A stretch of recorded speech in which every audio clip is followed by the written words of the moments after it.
ప్రశాంత్ ఎవరైనా ఒక debut director, అది సిరీస్ కానీ సినిమా కానీ జనరల్గా ఏంటంటే మర్డర్ మిస్టరీతో స్టార్ట్ చేయాలనుకోరు.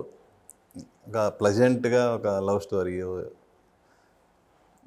అంటే ఇప్పుడు ట్రెండ్ హారర్ ఉంది కాబట్టి హారర్ ఎలా వెళ్ళాలనుకుంటారు. నీకు పర్టికులర్గా ఈ సిరీస్ని ఎంపిక చేసుకోవడానికి ఏంటి అంటే నీ దగ్గర ఉన్న కథల్లో ఈ కథ నచ్చి వాళ్ళు తీసుకున్నారా, లేదంటే నీకు ఈ కథ మీద బాగా ప్రేమతో ఇది చెప్పి చెప్పాలనుకున్నాను సార్. ఈ కథ చెప్పాలంటే మోర్ ఓవర్ ఏంటంటే ఈ మర్డర్ సీన్ పక్కన పెడితే ఒక జర్నీ, ఒక అమ్మాయి జర్నీ చెప్పాలనుకున్నాను నేను.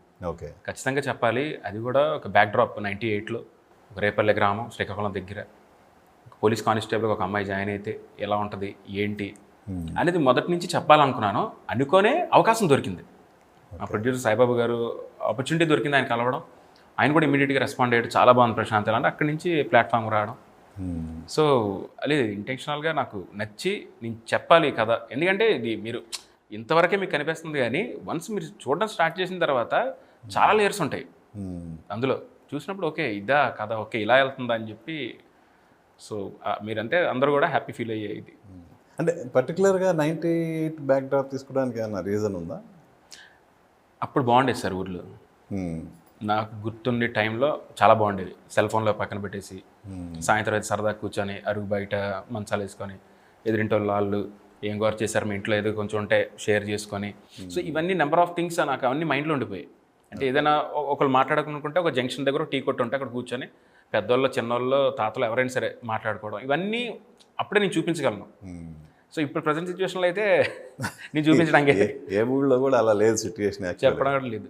సో ఆ వరల్డ్ క్రియేట్ చేయొచ్చు, బ్యూటిఫుల్ విలేజ్ చూపించవచ్చు, ఏం జరిగిందో చెప్పచ్చు అనే ధైర్యంతో అంటే ఆ నమ్మకం అందరికి కూడా ఒక ఎక్స్పీరియన్స్ చూపించాలని నేను ఆ బ్యాక్ డ్రాప్ ఎంచుకున్నాను.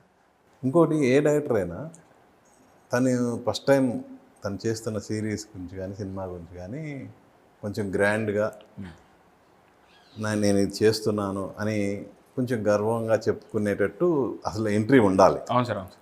కానీ నీకు అలా జరగలేదు. ఫస్టే ఒక వివాదంతో ప్రెస్ ముందుకు వచ్చావు. అది తలుచుకుంటే ఎలా అనిపిస్తుంది? ఏంటంటే అట్ల కోసం మనం మాట్లాడకూడదు ఫస్ట్ థింగ్, ఎందుకంటే హ్యాపీ మూమెంట్స్ ఇవి కాబట్టి. బట్ డెఫినెట్లీ బాధ అయితే ఉంది సార్, లేకుండా అయితే ఉండదు డెఫినెట్లీ. ఎందుకంటే ఇప్పుడు సిచ్యువేషన్స్ కొన్ని చూసినప్పుడు మనం పేపర్లో చదువుతాం, పక్క వాళ్ళు జరుగుతున్నప్పుడు పక్కింట్లో జరుగుతున్నప్పుడు అయ్యో పాపం జరిగిందా అంతవరకు అయిపోతాం. మనకు జరిగినప్పుడే అయ్యో పాపం విలువ తెలుస్తుంది. సో అది నాకు ఆ రోజు బాగా తెలిసింది నాకు. అని నాకు అనిపించింది మేబీ సరే వెళ్ళే ప్రాసెస్లో ఇవన్నీ తగిలితే ఇంకా మనం షార్ప్ ఉంటాం, ఇంక ఇవన్నీ ఇప్పుడే తెలుసుకున్న తర్వాత ఏదో వచ్చినా సరే పర్లేదు లేరా అని ఫీలింగ్ ఉంటుంది. అంటే దాంట్లో అది కోర్టుకి వెళ్ళారు సార్, అవన్నీ కోర్టులో ఉందా, సెటిల్ అయిందా? అవుతున్నాయి అవన్నీ, వాళ్ళు చూసుకుంటున్నారు. ఇట్ ఈజ్ సంస్థ చూసుకుంటున్నారు.